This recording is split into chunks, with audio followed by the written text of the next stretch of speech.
आज का बाइबल का वचन सुक्ति ग्रंथ अध्याय 31 वचन 10 से 13, 19 से 20, 30 से 31। दूसरा वचन संत पौलुस का थिस्सलुनीकियों के नाम पहला पत्र अध्याय 5 वचन 1 से 6। और आज का सुसमाचार सन्मति के अनुसार अध्याय 25 वचन 14 से 30। सुक्ति ग्रंथ अध्याय 31 वचन 10 से 13, 19, 20, 30, 31। सच्चा रत्री पत्नी किसे मिल पाती है, उसका मूल्य मोतियों से भी बढ़कर है। उसका पति उस पर पूरा पूरा भरोसा रखता और उससे बहुत लाभ उठाता है। वह कभी अपने पति के साथ बुराई नहीं बल्कि जीवन भर उसके भलाई करती रहती है। वह ऊन और सन खरीदती और कुशल हाथों में कपड़े तैयार करती है। उसके हाथों में चरखा रहा करता है, उसकी उंगलियां तकली चलाती है। वह दीन दुखियों के लिए उधार है और गरीबों को का संभालती है। वह दीन दुखियों के लिए उधार है और गरीबों को संभालती है। रूप रंग माया है और सुंदरता निसार है। प्रभु पर श्रद्धा रखने वाली नारी ही प्रशंसनीय है। उसके परिश्रम का फल उसे दिया जाए और उसके कार्य सर्वत्र उसकी प्रशंसा करें। आज का दूसरा वचन संत पौलुस का थिस्सलुनीकियों के नाम पहला पत्र अध्याय 5 वचन 1 से 6। भाइयों, आप लोग अच्छी तरह जानते हैं कि प्रभु का दिन रात के चोर की तरह आएगा। इसलिए इसके निश्चित समय के विषय में आपको कुछ लिखने की कोई ज़रूरत नहीं है। जब लोग यह कहेंगे अब तो शांति और सुरक्षा है, तभी विनाश उन पर गर्भवती पर प्रसव पीड़ा की तरह अचानक आ पड़ेगा और वे उससे बच नहीं सकेंगे।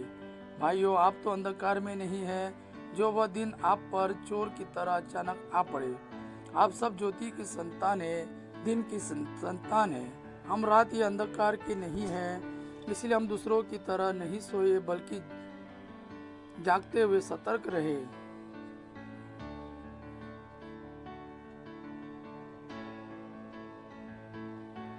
आज का सुसमाचार सन्मति के अनुसार अध्याय 25 वचन 14 से 30।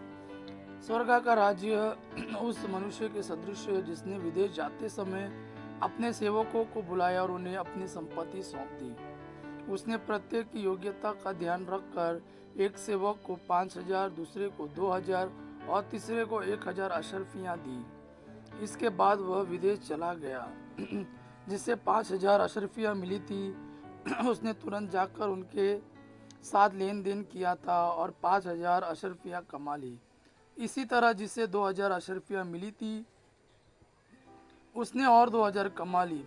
लेकिन जिसे 1,000 अशर्फियां मिली थी, वह गया और उसने भूमि खोदकर अपने स्वामी का धन छिपा दिया। बहुत समय बाद उन सेवकों के स्वामी ने लौटकर उनसे लेखा लिया। जिसे 5,000 अशर्फियां मिली थी, उसने और 5,000 लाख कर कहा, स्वामी, आपने मुझे 5,000 अशर्फियां सौंपी थी, देखिए मैंने और 5,000 कमाई।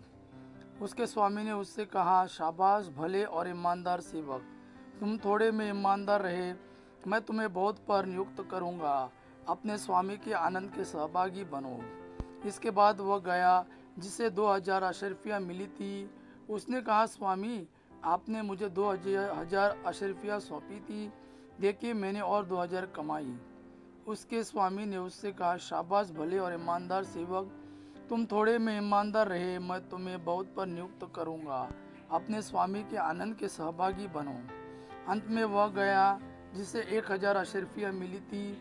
उसने कहा, स्वामी, मुझे मालूम था कि आप कठोर हैं, आपने जहाँ नहीं बोया वहाँ लूनते हैं और जहाँ नहीं बिखेरा वहाँ बटोरते हैं। इसलिए मैं डर गया और मैंने जाकर अपना धन भूमि में छिपा दिया।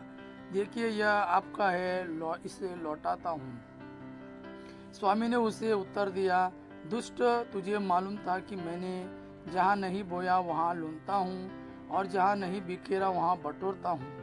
तो तुझे मेरा धन महाजनों के यहाँ जमा करना चाहिए था, तब मैं लौटने पर उसे सूद के साथ वसूल कर लेता।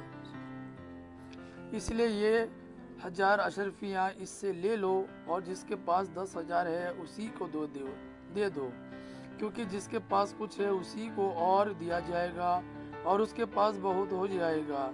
लेकिन जिसके पास कुछ नहीं है उससे वह भी ले लिया जाएगा जो उसके पास है। और इस निकम्मे सेवक को बाहर अंधकार में फेंक दो, वहाँ भी लोग रोएंगे और दांत पिसते रहेंगे।